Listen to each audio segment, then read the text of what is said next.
السلام عليكم ورحمة الله وبركاته. إن الحمد لله نحمده ونستعينه ونستغفره ونعوذ بالله من شرور أنفسنا ومن سيئات أعمالنا. من يهده الله فلا مضل له ومن يضلل فلا هادي له وأشهد أن لا إله إلا الله وحده لا شريك له وأشهد أن محمدا عبده ورسوله. أما بعد الله عز وجل ሰዎች በዚህ ምድር የሚገፉትን ኑሮ በተለያዩ የእድሜ ክልሎች እንዲያልፍ ያደረገው ለጥበብ ነው። الله الذي خلقكم من ضعف ثم جعل من بعد ضعف قوة ثم جعل من بعد قوة ضعفا وشيبة يخلق ما يشاء وهو العليم القدير.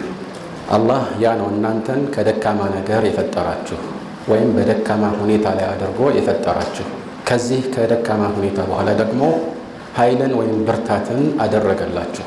እንደገና ደግሞ ከዚህ ብርታት በኋላ ድካምን ተካላችሁ። አላህ የፈለገውን ይፈጥራል። እሱ ሁሉንም ነገር አዋቂውና በሁሉም ነገር ላይ ቻይ የሆነው ጌታ ነውና ይለናል። ሰዎች ከተወለዱበት ጊዜ አንስቶ የሚኖሩት ህይወት በእንዲህ አይነት የእድሜ ክልል ማለፉ የተለያዩ ጥበቦችን ያንጸባርቃል።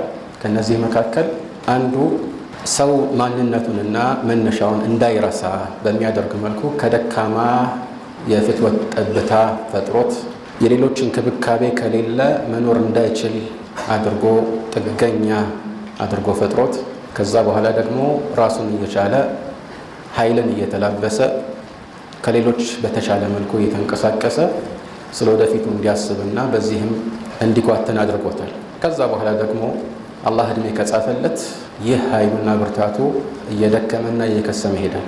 ይህንን ካልን ሰዎች ህይወታቸውን ሊገነቡበት የሚችሉበት ትልቁ የእድሜ ክልል ወጣትነት እንደሆነ ይታወቃል።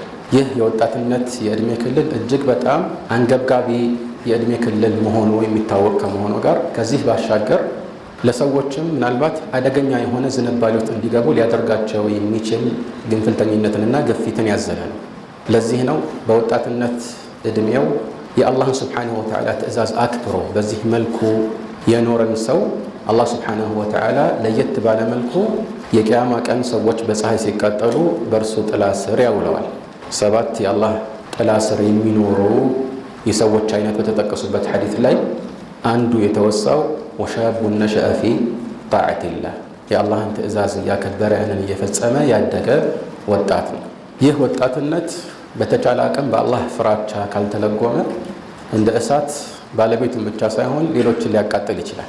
ስለዚህ ይህንን እምቅ ኃይል ወደ ትክክለኛ አቅጣጫ ለማድረግ ጥረት ማድረግ ያስፈልጋል። ያ በአንድ በኩል የወላጆችና የአሳዳጊዎች ኃላፊነት ቢሆንም ግን ወጣት ሕፃን አይደለምና ከሁሉ በላይ ኃላፊነቱ በሱ በራሱ ጫንቃ ላይ ተጣለ። ይህንን እንድንረዳ የሚያደርገን ደግሞ ተጨባጩ ህይወት ነው። ሰዎች በወጣትነት ወደፊት የሚጸጸቱበትን እርምጃ ሊወስዱ ይችላሉ። ወደፊት የሚጸጸቱበት የህይወት መስመር ውስጥ ሊገቡ ይችላሉ።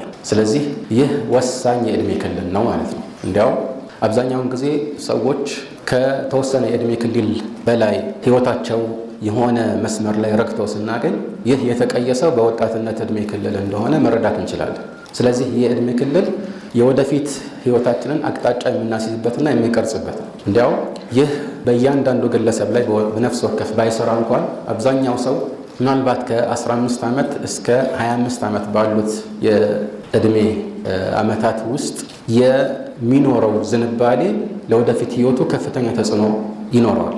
አንዳንድ ጊዜ ታላላቅ ደረጃዎች ላይ የደረሱ ሰዎችን ስትመለከት ይህ ከጊዜ በኋላ የመጣ ሀሳብ ወይም ከጊዜ በኋላ የተከሰተ ስኬት ሳይሆን ገና ከመጀመሪያው ከወጣትነት ብሎም ከዛም በፊት ከነበረው ለጋ እድሜ ክልል ጀምሮ የታቀደና ከዚያን ጊዜ ጀምሮ የተለፋበት ነው። ስለዚህ ዛሬ በወጣትነት የሚዘራው ነው ነገ የሚታጨደው።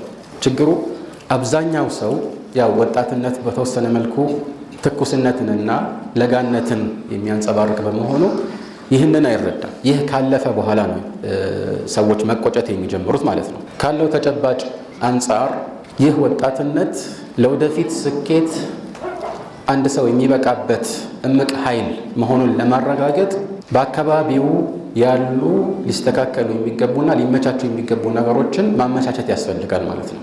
ለምሳሌ አንድ ሰው ለሚፈልገው ዓላማ ስኬት ላይ ለመድረስ ጊዜውን ማመቻቸት ይጠበቅበታል። ይህ ጊዜ ደግሞ በልፋት በትኩረት በስራና በእቅድ የተሞላ ካልሆነ ወደፊት ክስረት ነው የሚሆነው።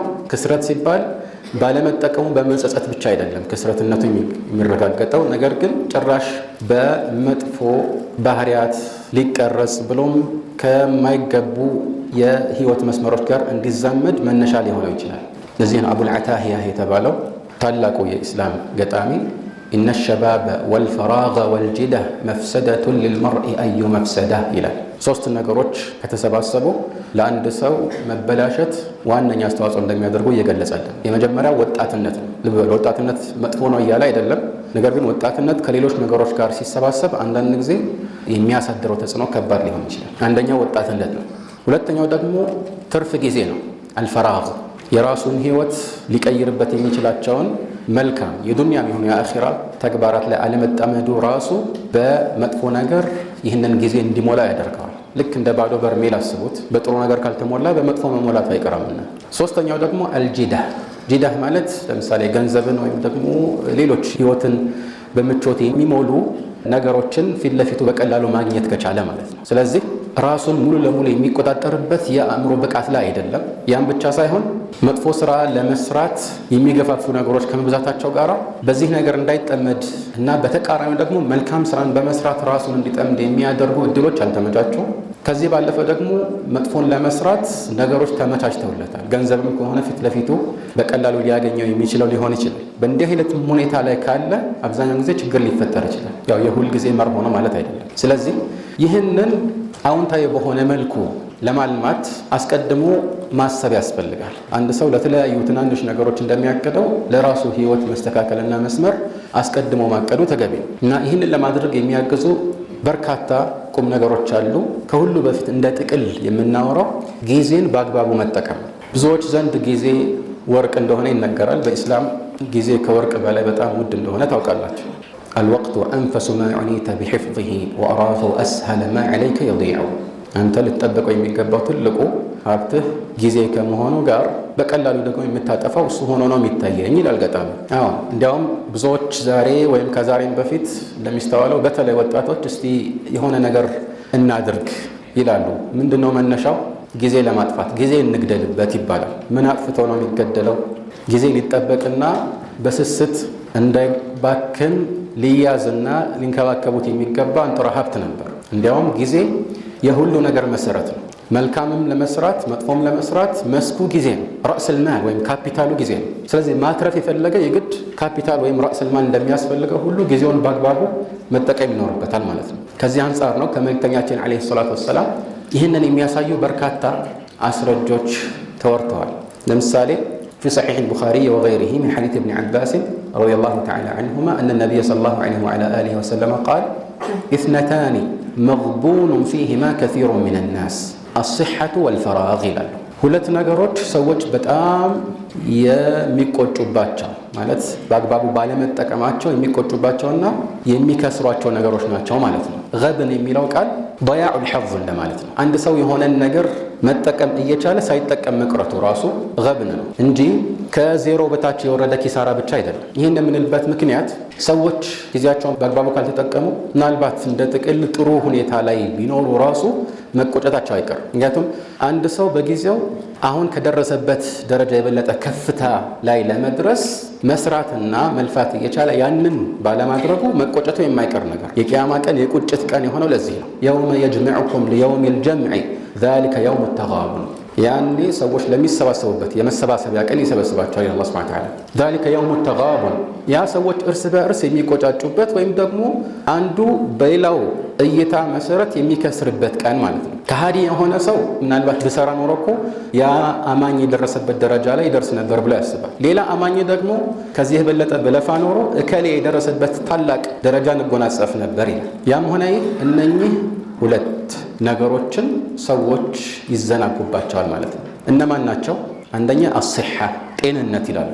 ጤንነት በጤነኞች ላይ ህመምተኞች ብቻ የሚያዩት በጤነኞች ላይ ያለ አንድ ዘውድ ነው ይባላል። ለምንድነው እንዲህ የሚሉት? ጤነኛ ሰው አብዛኛውን ጊዜ የዚህን ጤንነት ጸጋ አያስተውልም። ሲታመም ነው የሚገባውና ማለት ነው። ይሄ ትልቅ ጸጋ ነው። ግን አብዛኛው ሰው ይህንን አያስተውል፣ አላህንም በሚገባው መልኩ አያመሰግንም። የመጀመሪያው ይሄ ነው። ሁለተኛው ደግሞ አልፈራግ ክፍት ጊዜ ማለት ነው። አብዛኛው ሰው ክፍት ጊዜውን በአግባቡ አይጠቀምም። በተመሳሳይ ሁኔታ መልእክተኛችን ዓለይሂ ሰላቱ ወሰላም አልሐኪም ፊል ሙስተድረክ እና ሌሎች እንደዘገቡት አልሐኪም ሰሒሑን ዐላ ሸርጥ ሸይኸይን ይላሉ። ከእብኑ ዓባስ የተላለፈ ሐዲስ ነው። ከሌላም ሰሓቢ ተዘግቧል። በዚህ ላይ መልእክተኛችን ዓለይሂ ሰላቱ ወሰላም አንድን ሰው ሲመክሩት የተናገሩት ነገር አለ። ኢግተኒም ኸምሰን ቀብለ ኸምስ፣ 5 ነገሮች ከመምጣታቸው በፊት 5 ነገሮችን በፍጥነት ተጠቀምባቸው እንዳያመልጡህ ማለት ነው።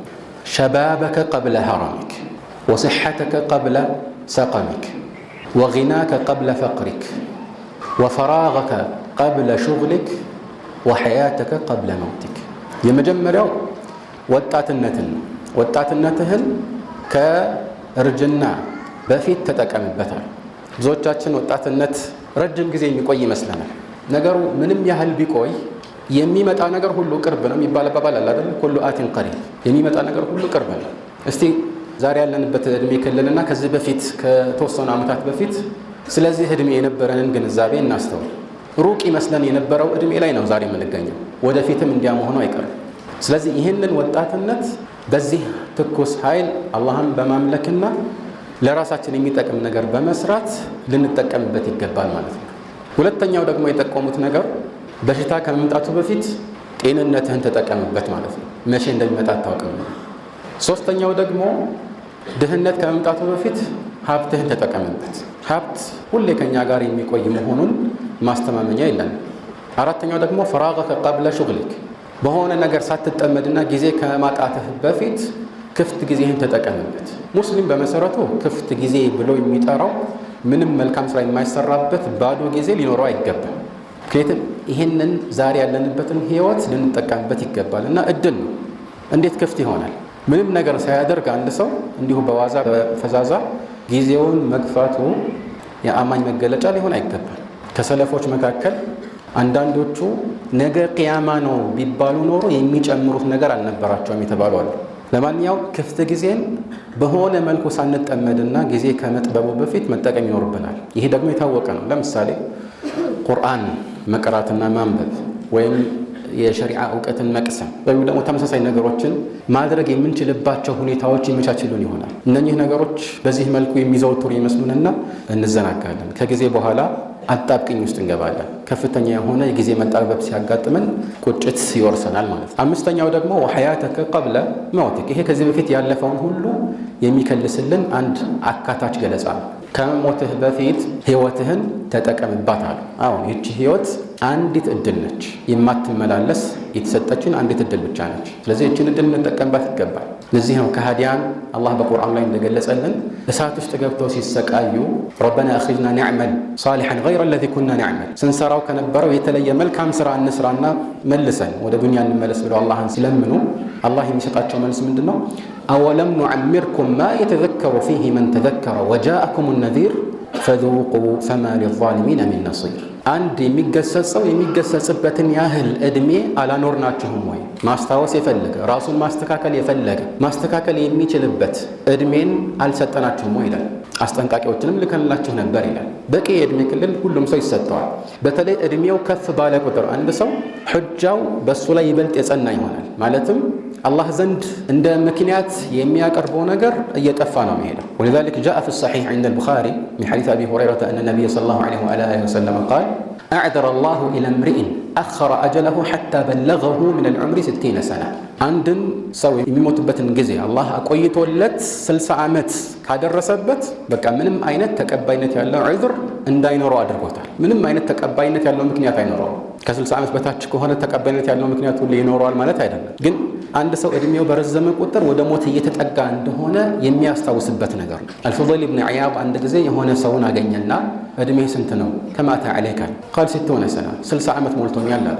ቃል አንተ ተሲሩ ኢለላሂ ዐዘ ወጀለ ሙንዙ 60 ሰና ዩሽኩ አን ተብሉግ፣ አንተ ለ60 ዓመታት ወደ አላህ እየተጓዝክ ነውና መድረሻህ የተቃረበ ይመስላል አለ። በዚህ ጊዜ ሰውየው ምን ባደርግ ትመክረኛለህ አለ። ቃለ ለህ አሕሲን ፊማ በቂ ዩግፈር ለከ ማ መዳ፣ የተቀረውን ህይወትህን አስተካክል፣ ወደ አላህ ተመለስ፣ ያለፈውን ሁሉ አላህ ሱብሓነሁ ወተዓላ ይምርልሃል።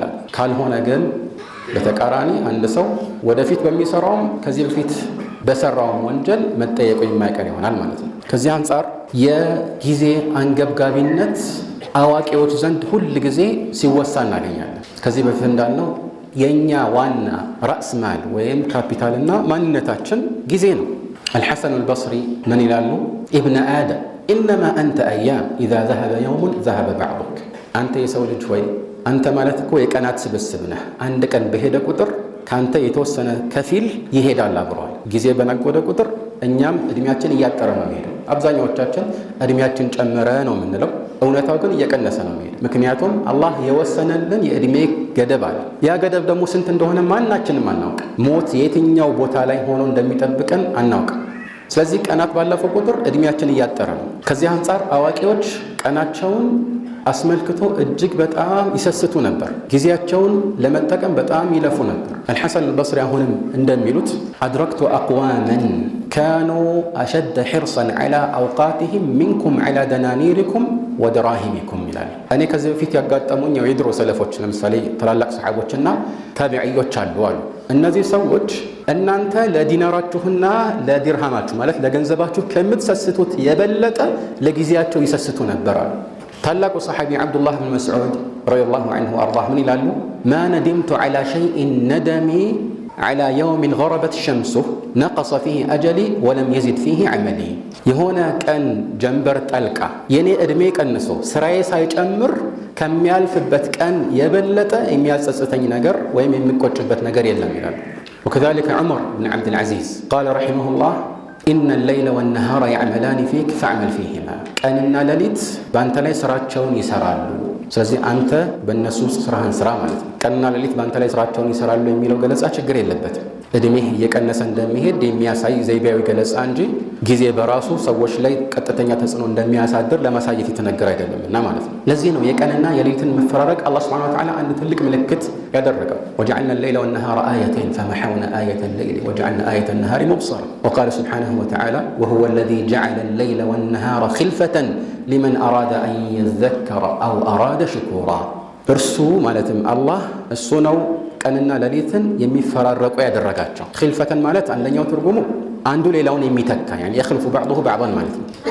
ሁለተኛው ደግሞ የተለያዩ ማለት ነው። ማለት አንዱ ብርሃናማ የሆነ የጊዜ ገደብ ነው፣ ሌላኛው ደግሞ ጨለማ ነው። አንድ አይነት አላደረገብንም። ይሄ ራሱን የቻለ አንድ ጸጋ ከመሆኑ ጋር ሰዎችን ግን ወዴት እየሄዱ እንዳሉ የሚያስታውስ መገሰጫ ነው። አልሓፊዝ ብኑ ረጀብ ለጣኢፉል መዓሪፍ በተባለ መጽሐፋቸው ኩሉ ማ ፊ ዱንያ ዩዘኪሩ ቢልአኺራ ይላሉ። ዱንያ ላይ ያለ ነገር ሁሉ አኺራን ያስታውሳል ይላሉ። ማንኛውም ክስተት በደንብ ላስተዋለው ሰው ከአኺራ ጋር በሆነ መልኩ የሚዛመድበትና ያን እንድናስታውስ የሚያደርግበት መልክ አለው ማለት ነው። ከዚህ አንጻር በየትኛውም ዓላማ ላይ ስምሪት የሚያደርግ አንድ ኃይል ስኬታማ ለመሆን የመጀመሪያው መነሻ ጊዜን በአግባቡ መጠቀም። ታላላቅ የኢስላም ሊቃውንትን የተለያዩ መጽሐፍትን ያዘጋጁ ትልቅ የዕልም ውርስን ትተውልን ያለፉ ዑለማዎችን ስንመለከት አብዛኛዎቹ ጊዜያቸውን በአግባቡ የሚጠቀሙ እንደነበረው ማየት እንችላለን። ይህ እንግዲህ አላህ ለሰዎች ከሚሰጠው የጊዜ በረካ ባሻገር መልካም ስራ መስራት በህይወት ላይ የሚንጸባረቅ በረከት አለው። ትንሿ ነገር ትንሽ ሳትሆን ብዙ ነገር የምታሰራ ትሆናል። ይህ አላህ ለባሮቹ የሚያድለው። ያ ከመሆኑ ጋር ጊዜያቸውንም ይቆጥቡ ነበር። አንድ ምሳሌ ብቻ መጥቀስ እንችላለን። አልሓፊዝ ብን አልጀውዚ አቡልፈረጅ ዓብዱራሕማን ብን አልጀውዚ በጣም ብዙ መጽሐፍትን ካዘጋጁ ታላላቅ ኢስላም ሊቃውንት አንዱ መሆናቸው ይታወቃል። እና ከጊዜ ጋር በተያያዘ ሰይዱል ኻጢር በተባለ መጽሐፋቸው ላይ ያወሱት አንድ ቁም ነገር አለ። ሰዎች ቤቴ የመጡ በዚያራ መልኩ ይጠይቁኛል እና አንዳንዱ ሰው እንዲሁ ከሆነ ሰው ጋር መቀመጥ ስለሚፈልግ ብቻ አብሮ በመሆን ጊዜ ሊያጠፋ ይችላል። ስለዚህ ለእንደዚህ አይነት ሰዎች ዚያራ ጊዜ ያዘጋጁት አንድ ሌላ ስራ አለ። ምንድነው እሱ አሉ? ወደፊት መጽሐፍ ለማዘጋጀት የሚጠቅማቸውን ወረቀት ማስተካከልና ቅደም ተከተል ማስያዝ፣ የሚጽፉበትን ቀለምና መጻፊያ ማስተካከል፣ መቅረጽ፣ መጽሐፍታቸውን ቦታ ማስያዝ። ይህንን ለእንዲህ አይነት ጊዜ ያደረጉት ምክንያቱም እንዲህ አይነት ተግባራት የአእምሮ ትኩረት ይህን ያህል የሚያስፈልጋቸው ስላልሆኑ ከሰው ጋርም ሆኖ በዚህ መልኩ ሌላን ጊዜ ከማጥፋትና ከማባከን ይህንን ጊዜ መጠቀም ይችላሉና ማለት ነው። ስለዚህ ይህ ግንዛቤ ሁሌ አብሯን ሊኖር ይገባል። ስንዘናጋ የምናስታውሰው ቁም ነገር መሆን አለበት። ማናችንም ወደኋላ ዞር ብንል እንጸጸታለን። በዚህ ጊዜ ከነከሌ ጋር እንዲህ ሲያደርጉ እንዲህ ባደርግ ኖሮ እንዲህ ብቀየር ኖሮ እንላለን አይደል? ያ አይነት ጸጸት እንዳይመጣ ቢመጣም እንኳን መጠኑ አነስተኛ እንዲሆን ዛሬን መጠቀም አለብን። ትናንትን ለትምህርት ብቻ ነው ዞር ብለን መመልከት ያለብን። ዋናው ቁም ነገሩ ዛሬና ነገ ላይ ነው ያለውና ማለት ነው። ግን ይሄ አይነት ጸጸት አንዳንድ ጊዜ ለወደፊቱ ትልቅ ደረጃ ላይ እንድንደርስ የሚገፋፋን ከሆነ ተገቢ ነው። ሌላው አንድ ሰው በወጣትነቱ ሁሌ አእምሮ ውስጥ ተቀርጾ ሊቀር የሚገባው መርሆ መልእክተኛችን ዓለይሂ ሰላቱ ወሰላም ያሰፈሩልን አንድ ትልቅ መርሆ ነው። እሱም ኢማም ሙስሊምና ሌሎች ከአቡ ሁረይራ ባስተላለፉት ሐዲስ ላይ መልእክተኛችን ዓለይሂ ሰላቱ ወሰላም እሕሪስ ዐላ ማ የንፈዑከ ወስተዒን ቢላሂ ወላ ተዕጅዝ ይላሉ። በሐዲሱ መግቢያ ላይ አልሙእሚኑ ልቀዊዩ ኸይሩን ወአሐቡ ኢለላሂ ሚነል ሙእሚኒ ضዒፍ ወፊ ኩሊን ኸይር ይላሉ። ጠንካራ ሙስሊም ከደካማው አላህ ዘንድ ይበልጥ የተወደደና የተሻለ ነው። ወፊ ኩሊን ኸይር፣ ሁሉም ያው አማኝ በመሆናቸው አላህ ዘንድ ተወዳጅ ናቸው። ደረጃው ግን የጠንካራው ይበልጣል። ለምን? ጠንካራ ሙስሊም በአካል ራሱ ጠንካራ ከሆነ ለኢስላም ለራሱም የሚያበረክተው አስተዋጽኦ ከፍተኛ ይሆናል ማለት ነው። ከዚያ በኋላ አንድ የህይወታችን መርሆ ሊሆን የሚገባ ቁም ነገርን ነው የሚያስጨብጠው። ሁሌ ልናስታውሰው የሚገባ ሐዲስ ነው። ኢሕሪስ ዐላ ማ የንፈዑክ፣ በሚጠቅምህ ነገር ላይ ጉጉት ይኑርህ ማለት ነው። ልብ በሉ፣ የሚጠቅምህ ነገር ሲባል ከሁሉ በፊት እዚህ ላይ ቅድሚያ የሚነሳው የአኺራ ጉዳይ ነው። ዲናችንን ማስተካከል፣ አኺራችንን ዘላለማዊ የማይቋረጥ ህይወት ነውና ወይ እሳት ወይ ጀነት የምንገባበት ከሁለት ውጭ አማራጭ የሌለበት ዋነኛ መኖሪያችን ነውና ስለዚያ ቅድሚያ ማሰብ አለብን። ግን መልእክተኛው ዓለይሂ ሰላቱ ወሰላም በሚጠቅምህ ነገር ላይ ጉጉት ይኖርህ ሲሉ የአኺራን ጉዳይ ብቻ እያነሱ አይደለም። በዱንያም ጉዳይ ላይ አንድ ሰው ለሆነ ኸይር ነገር ቢነሳሳና ቢጓጓ ሐላል እስከሆነ ድረስ የሚመሰገን እንጂ የሚወቀስ አይሆንም። ለምን? ዐላ ማ የንፈዑክ። ማ በኡሱሉል ፊቅህ እንግዲህ ሚን ሲየግል ዑሙም፣ የሚጠቅምህ ማንኛውንም ነገር ማለት ነው። በዚያ ላይ ጉጉት ይኖር። ሐላል ይሁን እንጂ ማንኛውም ጠቃሚ ነገርን ለማድረግ ጉጉት ይኖር። ስለዚህ ራሴን መጥቀም አልፈልግም፣ በዚህ ጉዳይ ላይ ብዙ ማሰብ አልፈልግም ብሎ መዘናጋትና መድከም መስነፍ ፊል ሐቂቃ የአማኝ መገለጫ ሊሆን አይገባም ማለት ነው። ነገር ግን ብዙዎች እንደሚያደርጉት አንተ ፍላጎቱ እስካለህ ድረስ ቁርጠኛ እስከሆንክ ድረስ ማድረግ ትችላለህ እያሉ በማጋነን አይደለም መልእክተኛው የሚናገሩት። ከሁሉ በፊት የአላህ እርዳታ ያስፈልጋል። ኢሕሪስ ዐላ ማ የንፈዑከ ወስተዒን ቢላህ፣ በአላህ ታገዛል። የአላህን እርዳታ ጠይቅ። ትልቁ አጋዥህ አላህ ብቻ ነው። ይህንን ለማድረግ አንዱ የሚያስፈልገን ነገር የአላህን እርዳታ መጠየቅ ነው፣ ዱዓ ማድረግ ማለት ነው። ለዚህ ነው መልእክተኛው ዓለይሂ ሰላቱ ወሰላም ከአንዳንድ ጥፉ መገለጫዎች አላህ እንዲጠብቃቸው ሲለምኑ ከተማጸኑባቸው የዱዓ ቃናዎች መካከል አንዱ ምንድን ነው? አላሁመ ኢኒ አዑዙ ቢከ ሚን አልዐጅዝ ወልከሰል። ዐጅዝ ማለት አንድን ነገር ለማድረግ እየፈለጉ ራሱ አቅም ማጣት ወይም ይህን ለማድረግ የተሳነው መሆኑ ነው። ይሄ ዐጅዝ ነው። ሁለተኛው ደግሞ የተጠቀሰው ነገር አልከሰል፣ ስንፍናና መዘናጋትን የሚያመላክት ቃል። ልብ በሉ፣ አንድ ሰው የሆነን ነገር ለማሳካት ጋሬጣ የሚሆኑት ሁለቱ መገለጫዎች ናቸው። ከሁለቱ ውጭ ሌላ አማራጭ የለም። ወይ ፈልገኸው አቅም ስለሌለህ ነው፣ ወይ ደግሞ እየቻልክ ነገር ግን ተዘናግተህ አይደል? ከሁለቱም ጥፉ መገለጫዎች አላህ እንዲጠብቃቸው መልእክተኛው ዓለይሂ ሰላቱ ወሰላም ተማጸኑት። ይሄ ትልቅ ቁም ነገር ያዘለ ዱዓ ነው። ለዚህ ነው መልእክተኛው በጀመርነው የአቡ ሁረይራ ሐዲስ ላይ ኢሕሪስ ዐላ ማ የንፈዑከ ወስተዒን ቢላሂ ወላ ተዕጅዝ፣ አትስነፋል። ጉጉቱ ካለህ ጉጉት ብቻውን አይበቃም። ምኞት ብቻውን ወደ ተጨባጭ አይቀየርም። ልፋት ያስፈልጋል። ያለ ልፋት የሚመጣ ነገር የለም። ስለዚህ በተለይ በወጣትነት ዕድሜ ላይ ያለ ሰው አስቀድሞ ይህንን ቅርጽ ሊያበጅ ይገባል። ይህ አንድ የህይወታችን መርሆ ሊሆን ይገባል ማለት ነው። ከዚህ በኋላ የሚመጣ ሌላ መርሆ አለ። በዚህ መልኩ አንድ ሰው ጥሩና መጥፎን ለይተው የሆነ ዓላማን በህይወቱ ላይ ለማሳካት እቅድ ማውጣት ይኖርበታል። እቅድ ማውጣት ሲባል ጥቅል በሆነ መልኩ የሚኖር እቅድ አለ። ጥሩ ሰው መሆን፣ ጥሩ ዜጋ መሆን፣ ከራሱ አልፎ ሌሎችን መጥቀም፣ ይሄ ተገቢ ነገር። ግን ደግሞ ጥቅል ምኞትና እቅድ እንዳለ ሆኖ ዝርዝር በሆነ መልኩ የራሱን ዝንባሌ አይቶ ወደፊት እንዲህ አይነት ነገር ላይ ብሰራ ይበልጥ ለእኔም ለሌሎችም ጥቅም ላበረከት እችላለሁ ማለት እና በዚህ መሰረት ዝርዝር እቅዶችን መንደፉ ተገቢ ነው ማለት ነው። እና ከዚህ ጋር ተያይዞ ይህንን አስመልክቶ የሚጠቀሱ ብዙ ነገሮች አሉ። ብዙ ጊዜ ታስተውሎ እንደሆነ ልጆች ታደግ ምን መሆን ትፈልጋለህ ተብሎ ሲጠየቁ የሚጠቅሱት ነገር ተጽዕኖ አለ። ምንም እንኳን በልጅነት እሳቤና አንደበት የሚናገሩት ነገር በብዛት ከሰሙት ነገር የሚወጣ አይሆንም። ግን እንዲህ አይነት እሳቤዎችና እቅዶችን ከልጅነት ጀምሮ መያዝ በወጣትነት እድሜ ደግሞ በዚያ በትኩስ ኃይል ያንን ወደፊት ለማሳካት ካሁን ልፋቱን መጀመር ተገቢ ነው። እናም በዚህ መሰረት ይህንን ለማሳካት ከሚረዱ ነገሮች መካከል አንዱ እቅድን በዝርዝር ስናስብና ስናወጣ ያንን ነገር በጽሁፍ ማስፈር። ምሳሌ ልስጣችሁ። ብዙ ሰው ቁርአን መሐፈዝ ይፈልጋል። ቁርአንን ሙሉ ለሙሉ መሸምደድ ይፈልጋል። ከዚህ የከለከለው ነገር አብዛኛውን ጊዜ ቁርጠኝነቱ ነው እንጂ ቁርአንን ያሐፈዘው ግለሰብ የተለየ የአእምሮ ብቃት ስላለው አይደለም። ብዙ ሰው እንደዛ ይመስለዋል። አይደለም፣ እሱ ለፍቶ ነው ያሐፈዘው። አንድ ጊዜ እንዲህ አንብቦ ጭንቅላቱ የሚሸመድድ የለም። ካለም ይሄ ሌላ ተአምር ነው። ለፍቶ ጥሮ እየረሳ እያስታወሰ ነው ይህንን ነገር የጨረሰውና እዚህ ስኬት ላይ ደረሰ። ስለዚህ ቁርአን መሐፈዝ የፈለገ ሰው የቁርአንን ገጾች ብዛታቸውን ካስተዋለ በኋላ በቀን ምን ያህል መሸምደድ እችላለሁ የሚለውን ከሙከራ ጋር አጥንቶ ከዚያ በኋላ ይህንን በቁርአን አጠቃላይ ገጾች ብዛት አባስቶ በስንት ቀናት ወይም በስንት ወራት ወይም በስንት ዓመታት መጨረስ እንደሚችል አስቀድሞ መጻፍ አለበት። ይህ ሲባል አብዛኛውን ጊዜ የእውነት ጊዜ ከተሰጠ ዓመታት ይፈጃል ማለት አይደለም። በቀን አንድ ሰፍሓ ብቻ አንድ ሰው ቢሐፍዝ፣ አንድ ሰፍሓ ማለት አንድ ገጽ ማለት አንድ ሉክ ሙሉን አይደለም፣ በጀርባና በፊቱ ሳይሆን አንዷን ብቻ ቢሐፍዝ በ2 ዓመት ውስጥ ይጨርሳል።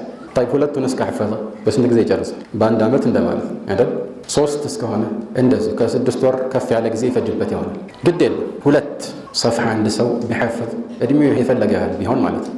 ይህ እንግዲህ ያው በትንሹ ማለት ነው እንጂ አብዛኛዎቹ ሰዎች ብቃታቸው ከዚህ በላይ ነው። በአመት ውስጥ ይህንን ማጠናቀቅ ይችላል። ግን ይህን ለማድረግ መጀመሪያውኑ አቅዶ ከራሱ ጋራ የሚገባው ቃል ኪዳንና ለራሱ የሚያስቀምጠው ቀጠሮ ከሌለ አብዛኛውን ጊዜ ይዘናጋል፣ ስኬት ላይ አይደርስም። ምን ያደርጋል? ኢንሻአላህ ሲመቸኝ እሐፍዛለሁ፣ ዛሬ አልተመቸኝም ነገ እያለ በተቋረጠ ቁጥር ደግሞ የመጀመሪያው ፍላጎትና ተነሳሽነት እየቀነሰና እየከሰመ ይሄዳል። በዚህ ሁኔታ ያን ያቀደው ነገር ምኞት ብቻ ሆኖ ይቀራል ማለት ነው። ብዙዎቻችን ጀምረን ያቋረጥናቸው ብዙ ነገሮች አሉ። አብዛኛዎቹ ካለመመቸት ብቻ አይደለም፣ ቁርጠኝነታችንን የሚሸረሽሩ ነገሮች በመሃል እየገቡ እያቋረጡን ነው። ስለዚህ መሆን ያለበት እቅዳችንን ካወጣን በኋላ ይህንን እቅድ ዝርዝር በሆነ መልኩ ጽፈን ከራሳችን ጋራ ቃል ኪዳንና ቀጠሮ መያዝ አለብን። ስለዚህ ዝርዝር በሆነ መልኩ በቀን ይህን ያህል መሸምደድ እችላለሁ ካለ በአመት ደግሞ የሚጨርስ መሆኑን አስልቶ ከጨረሰ በኋላ በዚህ ቀን ቁርአን ሐፊዝ መሆን አለብኝ ይላል ማለት ነው። መሀል ላይ ያጓደለው ነገር ካለ ይህንን ለማካካስ መልፋት አለበት። የሆነ ቀን ካልሐፈዘ የሚቀጥለው ቀን እጥፍ ማሐፈዝ አለበት። በዚህ መልኩ ካልሆነ የሆነ ስኬት ላይ አይደረስም። ወኢዛ ካነት النفوس كبارا تعبت في مرادها الأجسام ነፍሶቻችን፣ ፍላጎታችን፣ ማንነታችን ትልቅ ከሆነ አካላችን ለዚህ ታላቅ ዓላማ ይለፋል፣ ይደክማል ያለን ومن كانت الحسناء همة نفسه فكل الذي يلقاه فيها محبب። እንደው አንዳንድ ሰው ለምሳሌ አንዲት የሚወዳትን ጥሩ ወይም ቆንጆ ሴት ማግባት ከፈለገ ምን ያህል መስዋዕትነት ይከፍላል? ከዚያ የበለጠ ዓላማ እስከሆነ እና በዚህ ዓላማ መሰረት ያንን ስኬት ለማግኘትና ለመጎናጸፍ ልፋት የማይቀር ነገር ነው እና ይህንን ለማሳካት እቅድ በዚህ መልኩ መሆን አለበት። ቁርአንን መሐፈዝ እንደ ምሳሌ ብቻ ነው የተነሳው። ልብ በል፣ ሌሎችም ነገሮች ሊሆኑ ይችላሉ። ሐታ የዱንያ መስኮች ላይ አንዳንድ ትልቅ ቦታ ላይ ለመድረስም በዚህ መልኩ መልፋት ሊያስፈልግ ይችላል። ከእቅድ ጋር መንቀሳቀስ ሁሌም ጥሩ ነው። ከዚያም አልፎ እንዲያው የየዕለት ኑሯችንን በእቅድ መግፋት ተገቢ ነው። ያንንም አስፈላጊ ከሆነ በጽሁፍ ማስቀመጥ ይኖርብናል። ያ ማለት እያንዳንዷን ትንሿንም ዲቴል ወይም ዝርዝር ነገር እንጻፍ ለማለት አይደለም። ምሳ ሰዓት ሲደርስ ምሳ በላለሁ ብሎ መጻፍ አያስፈልገው። ነገር ግን በዚህ ቀን ውስጥ ማሳካት የምትፈልጋቸው ነገሮች ካሉ እንደየ አስፈላጊነታቸው መጠን ቅደም ተከተላቸውን አስይዘህ በወረቀት ብታሰፍረው ለማሳካት ይመችሃል። በተለይ ደግሞ እነኚህን ኃላፊነቶችን ለመወጣት የጊዜ በደቂቃም ቢሆን ማለት ነው የጊዜ ገደብ ካስቀመጥክላቸው እቅድ ያለው ሰው እንቅስቃሴ ሁሌም እንዲህ ያለ እቅድ ከሚንቀሳቀስ ሰው የተለየ ነው የሚሆነው ማለት ነው። ስለዚህ ይህ በተለይ ደግሞ በወጣትነት ጊዜ እጅግ አስፈላጊ ነው። ብዙ ጊዜ ወጣቶች ናቸው ጊዜያቸውን በዋዛ በፈዛዛ የሚያስተላልፉት። ማለት ይሄ ዋናው ነገሮች መሰረት የሚይዙበት የእድሜ ክልል ከመሆኑ ጋር ብዙ ጊዜ እነሱ ራሳቸው ሲዘናጉ ይታያል። ስለዚህ ከዚህ እቅድን ለማሳካት ሊኖረን ከሚገባው ልፋት ጋር አብሮ መጠቀስ የሚገባው ምክር ደግሞ ከዚህ እቅዳችን የሚያዘናጉ ነገሮችን መራቅ ነው። በትንሹም ቢሆን የሚያዘናጉ ነገሮችን ለመራቅ ድፍረት ሊያንሰን አይገባም። በዛሬ ዘመን ጊዜያችንን የሚበሉ በጣም ትርፍ የሆኑ ነገሮች በዝተዋል። በኪሳችን የምንይዘው ሞባይል አብዛኛው ሰው ዘንድ ጊዜ ማጥፊያ ነው። አብዛኛው ሰው ዘንድ ስኬት ላይ እንዳይደርስ መሰናክል ሆኗል። በተለይ ደግሞ ሳያስበው ቁጭ ባለበት ሰዓታትን እንዲፈጅ የሚያደርጉ በማህበራዊ ሚዲያ የሚተላለፉ ነገሮች ብዙውን ሰው ያልተገባ ብክነት ውስጥ እየከተቱት ነው፣ ማንነቱን እያሳጡት ነው። ስለዚህ አንዱ መፍትሄ ከእንደዚህ አይነት ነገር መራቅ። ቲክቶክን ከስልካችን ወይ እናጥፋው ማለት ነው ወይ ካላችሁኝ፣ አዎ ማለት ባጭሩ እንደዛ ነው። ቁርጠኝነት ሲባል እንደዛ ነው። የግድ ሆኖበት ለምሳሌ በዚህ ሚዲያ ላይ እኔ ኸይር ነገር አስተላልፋለሁ አንዳንዴም ቢሆን፣ ስለዚህ አንዳንድ ነገሮች መከታተል እፈልጋለሁ ቢል ባልመክርም ማለት ነው። በተለይ ቲክቶክ የሚባለውን ነገር የተሻሉ ነገሮች ስላሉ አንጻራዊ በሆነ መልኩ ማለት ነው። የግድ ከሆነ ግን አንድ ሰው ያቀደውን ነገር በሚሰራበት ውስን ጊዜ ይህንን ነገር ከአጠገቡ ማራቅ አለበት። ስልካችንን ለምሳሌ እንዲህ ፊት ለፊት የሚቀመጠው ስልካችን እጃችን ሁል ጊዜ ስልካችንን መክፈት ለምዷል፣ ልማድ ሆኗል። ልብ በሉ። አእምሮ ሳያስብ ራሱ ቀጥታ እንደዚህ ያደርጋል አይደል? ሳታስበው እጅህ ራሱ ይከፍቷል። ልማድ ስለሆነ ነው። ልማድ ማለት እንግዲህ ያው ስለተደጋገመ ነው ልማድ የሚሆነው እና በዚህ መልኩ ጊዜያችንን የሚያጠፋ መሆኑን ስለምናውቅ በተቻለ አቅም ማድረግ ያለብን ነገር ስልካችንን ራቅ ያለ ቦታ ማስቀመጥ። ተጽዕኖ አለ፣ ርቀቱ ራሱ ተጽዕኖ አለ። ልብ በሉ። 1 ሜትር ያራቀና 2 ሜትር ያራቀ እኩል አይደለም። ለምን? ምክንያቱም ቅድም እንዳልኳችሁ ልማድ ስለሆነ ቅርብ ከሆነ እጅህ ሲሰነዘር የሚያገኘው ቦታ ላይ መሆን የለበት። ራቅ ካለ እዛ ሂጄ ገና ላመጣ ነው ብለህ ስለምትሰንፍ፣ ይሄ ጥሩ ስንፍና ነው በነገራችን ላይ፣ ቁም ነገርህ ላይ ጊዜህን ታሳልፋለህ ማለት ነው። ይህ ሲባል ስማርትፎን ወይም ስልክን በአግባቡ የሚጠቀም የለም ለማለት ፈልጌ አይደለም። አንዳንድ ሰው ትምህርቶችን ለመከታተል አንዳንድ ጥሩ ቁም ነገሮችን ለመጨበጥ ይጠቀምበታል። ይሄ ያለ ግን ጉዳቱ ደግሞ ሊያመዝን ይችላል ብዙ ሰው ዘንድ ማለት ነው። ስለዚህ መሆን ያለበት በዚህ መልኩ ራሳችንን ከጊዜ ማጥፊያዎች ማራቅ። ማህበራዊ ሚዲያ ላይ እንዲያው ሰው ምን እንደምታይ ሳታውቅ ቲክቶክ የሚባለው ለምሳሌ እየጫርክ ነው እንግዲህ ከስር ያለውን ነገር የምትከፍተው አይደል? አላህ ብቻ ነው የሚያውቀው ምን እንደሚመጣ ከስር። ሰው እንዴት ዝም ብሎ እንደዚህ ያያል? ሐታ ሌሎች ማህበራዊ ሚዲያዎች ላይ ፌስቡክ ላይ የሚሆን ሌሎች ነገሮች ላይ የምናጠፋውን ጊዜ ስንመለከት ሰው መሆን ያለበት ማድረግ ያለበት መርጦ ነው ጥሩ ነገሮችን ማየት ያለበት። ለምሳሌ ዩቲዩብ ውስጥ ገብተህ የሆነ ደርስ ትምህርት ከፈለክ ያንን ነገር ሰርች አድርገህ አግኝተህ ከዛ መርጠህ ትመለከታለህ። ያ ተገቢ ነው፣ እሰየው ነው። ነገር ግን ዝም ብሎ የመጣልህን ነገር እንደዚህ ማየት ወይም ፌስቡክ ለምሳሌ እንደዚህ ወደ ላይ ስዋይፕ ያደረክ የተጻፈውን ነገር ሁሉ ማንበብ ለእኔ ምሳሌው መንገድ ላይ ስትሄድ ሁለት ሰዎች አብረው ሲያወሩ አንዱም ምናልባት እብድ ሆኖ ጮክ ብሎ ሰው ሲሳደብም ሌላኛው ደግሞ እንደዚሁ ከሌሎች ጋር ከሩቅ ሲሰዳደብ ሌላው ዝም ብሎ ሲስቅ ወይ ደግሞ የሆነ ስዕል ሲያሳይ ምናምን ሁሉንም ተራ በተራ ወሬያቸውን እንደማዳመጥ ነው የሚያስበው። እንደዛ የሚያደርግ ሰው አለ? መንገድ ላይ ስንሄድ ስንወጣ መንገድ ላይ የቆሙትን ሰዎች ሁሉ ምን እያወሩ ነው ብለን እየሰማን ነው የምንሄደው ነው። የሚያስኬድ ነገር አይደለም። በምርጫ ነው መንቀሳቀስ ያለብን አይደል? ከዚህ አንጻር ከእንዲህ አይነት ምናልባት እኛ ደቂቃዎች ብለን የምናስባቸው ተጠራቅመው ነው ቀናት የሚሆኑት። ቀናት ብለን የምናስባቸው ተጠራቅመው ወራት ይሆናል። ወራት ደግሞ እንደዚሁ ዓመታትን ይፈጃሉ። በዚህ መልኩ ጊዜያችን እየጠፋ ነው፣ እድሜያችንም እያለቀ ነው እና ይህን ነገር ለከት ካላደረግንለት በኋላ መቆጨታችን አይቀርም። ስለዚህ ከዚህ አንጻር አስቀድሞ ነገሮችን ከማቀድ ጋር አብሮ ደግሞ ይህንን እቅድ ሊያኮላሹ የሚችሉ መሰናክሎችን ከመንገድ ማስወገድም ያስፈልጋል ማለት ነው። ይህንን ለማድረግ ከሚያግዙ ተግባራት መካከል አንዱ መልካም ጓደኛን መምረጥ ነው። በሰዎች ሕይወት ላይ ከምንም የበለጠ ትልቅ ተጽዕኖ የሚያሳድረው ምንድን ነው ተብሎ ቢጠየቅ የመጀመሪያው ጥያቄ ጓደኛ ቢባል ማጋነን አይሆን። ሐታ አረቦች ስለ አንድ ሰው ማወቅ ከፈለክ ጓደኛውን ተመልከት ከማለት ደርሰዋል። عن المرء لا تسأل وسل عن قرينه فكل قرين بالمقارن يقتدي إذا كنت في قوم فصاحب خيارهم ولا تصحب الأردأ فتردى مع الردي لأن ጓደኛውና ሰውየው በሆነ ነገር ስለሚስማሙና ስለሚጋሩ ነው ጓደኛ ይሁን። ለዚህ ነው መልእክተኛችን አለይሂ ሰላቱ ወሰላም ይህን ነገር ትኩረት ሰጥተውታል። المرء على دين خليله فلينظر أحدكم من يخالل። አንድ ሰው በወዳጁ እምነት ላይ ነው ያለው፣ ዲን ላይ ነው ያለው እስከ ማለት ደርሰዋል። ስለዚህ ማንን ጓደኛ ወይም ወዳጅ አድርጋችሁ እንደምትይዙ ተመልከቱ ይላል። ስለዚህ ጓደኛ ስንመርጥ ወይ አብሮን የሚያሳልፈውን ሰው ስንመርጥ እኛን በመልካም እውቀትና በመልካም ተግባር ላይ የሚያግዝ መሆኑን ማረጋገጥ አለብን። ያለበለዚያ ከሁሉ በላይ የቂያማ ቀን እንጸጸታለን። ያለተኒ ለም አተኺዝ ፉላነን ኸሊላ ለቀድ አضለኒ ዐን ዚክሪ በዕደ ኢዝ ጃአኒ እንዳለው ሰው እከሌን ጓደኛ አድርጌ ባልያዝኩ ኖሮ እስከ ማለት ልንደርስ እንችላለን። ይሄ ትልቅ ቁም ነገር ነው። መምከር አንዳንድ ጊዜ እየተቀላቀሉ የሆኑ ሙናሰባዎች ወይም ደግሞ ማህበራዊ ክስተቶች ላይ አብሮ መሆን አንድ ነገር ነው። ግን የልብ ወዳጅ አብሮን የሚውል ሰው ከሆነ መልካም ስራን የሚያስታውስ በዚያ ላይ የሚያግዘን በዓላማችን የሚጋራን መሆን አለበት። ያለዚያ የምናልመው ዓላማን የሚያኮላሻው አንዱ ትልቁ መሰናክል ይህ መሆኑ መረሳት የለበትም ማለት ነው። ስለዚህ ይህንን ካሰብን ወደፊትም ለሆነ ትልቅ ዓላማችንን የምናጭ ከሆነ ይሄ የምናስበውና የምናልመው ከፍታ ላይ መድረስ የምንፈልግ ከሆነ እነኚህ ነገሮች ተግባራዊ ማድረግ አለብን።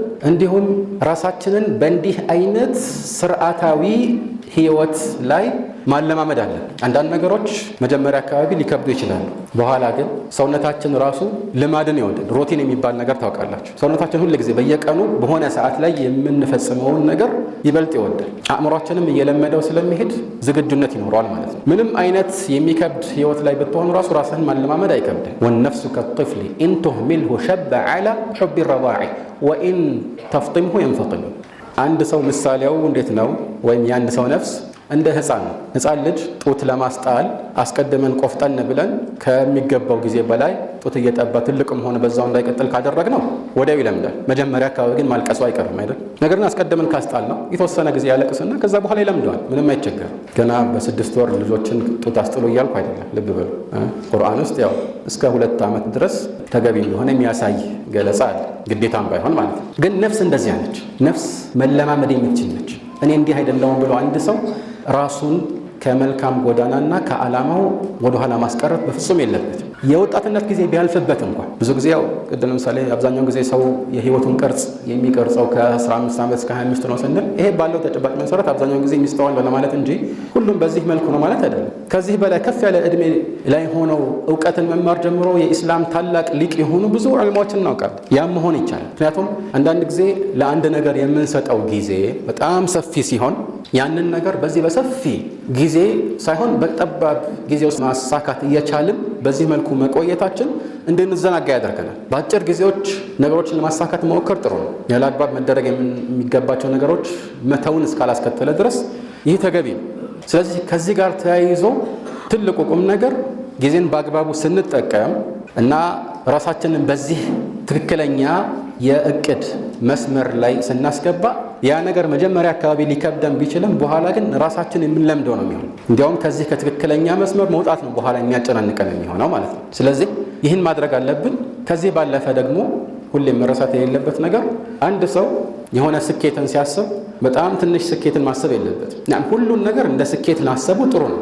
ያ ማለት እያንዳንዷን ኸይር ስራ ከሌሎች መጥፎ ስራዎች አንጻር እንደ ስኬት ማሰብ ነገሮችን ወደ ማስተዋል ይገፋፋል። ይሄ ተገቢ ነው። ነገር ግን ከዚያ ባለፈ ደግሞ የምናቅዳቸው እቅዶችን ከፍ ያሉ መሆን ይችላሉ። አንድ ሰው ዓሊም መሆን እፈልጋለሁ ብሎ ለምሳሌ መማር ሲጀምር እና እስቲ ትንሽ ኪታብ ከነከሌ ጋር ልቅራ ብሎ የሚቀራ ሰው የወደፊት ህይወታቸውን ብትመለከት ተመሳሳይ አይሆንም አይደል? ነዓም ኪታብ የሚቀራው ዓሊም መሆን ብቻ ነው እያልኩኝ አይደል? ዒባዳ ነው ራሱን የቻለ።